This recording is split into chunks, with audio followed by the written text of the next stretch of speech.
মাননীয় chief whip মহোদয়ের পরামর্শক্রমে সোমবার ডেপুটি স্পিকার ব্যারিস্টার কায়সার কামালের সভাপতিত্বে শুরু হয় জাতীয় সংসদ। দিনের শেষ ভাগে আলোচনা হয় সংবিধান সংশোধন, মুক্তিযুদ্ধ, স্বরাষ্ট্রসহ বেশ কিছু কমিটির বিষয়ে। কিন্তু তারা এখনো কোনো নাম আমার কাছে দেননি। সরকার দলীয় চিফ হুইপ নুরুল ইসলাম মনি বিরোধী দলের কারোর নাম না পাওয়ায় সালাউদ্দিন আহমেদকে সভাপতি করে ১২ সদস্যের সংবিধান সংশোধন কমিটি গঠনের প্রস্তাব করেন। গণভোটের দাবি উপেক্ষা করা হয়েছে এমন দাবি তুলে এ সময় অধিবেশন থেকে ওয়াকআউট করে বিরোধী দল।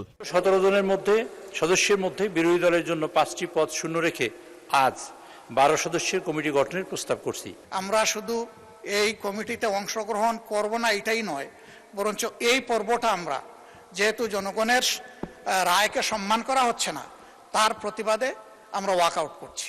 বিরোধী দল ওয়াকআউটের সময় স্বরাষ্ট্রমন্ত্রী সালাউদ্দিন আহমেদ বলেন, আগে সংবিধান সংশোধন হতে হবে, সমঝোতার ভিত্তিতে যদি সংবিধান সংস্কার করতে হয় সেটা পরে হতে পারে।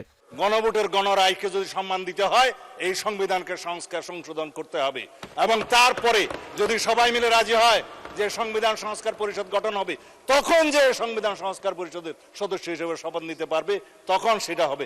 সংসদ থেকে বের হয়ে বিরোধী দলীয় নেতা বলেন, মানুষের গণভোটকে অস্বীকার করলে তারা সংসদে থাকবেন না। সংসদ ও সংসদের বাইরে আন্দোলন চলবে বলেও মন্তব্য করেন তিনি। আর সরকার দলীয় চিফ হুইপ বলেন, সংবিধান সংশোধন করা ছাড়া এই সরকারের কোনো বিকল্প পথ নেই।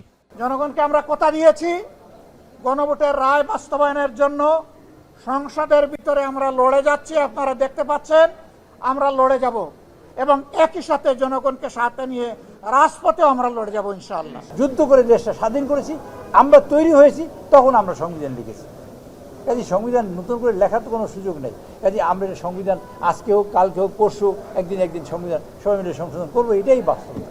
বাজেট অধিবেশনের এদিন উঠে আসে আওয়ামী লীগ সরকারের সময় হওয়া মডেল মসজিদে দুর্নীতির প্রসঙ্গ।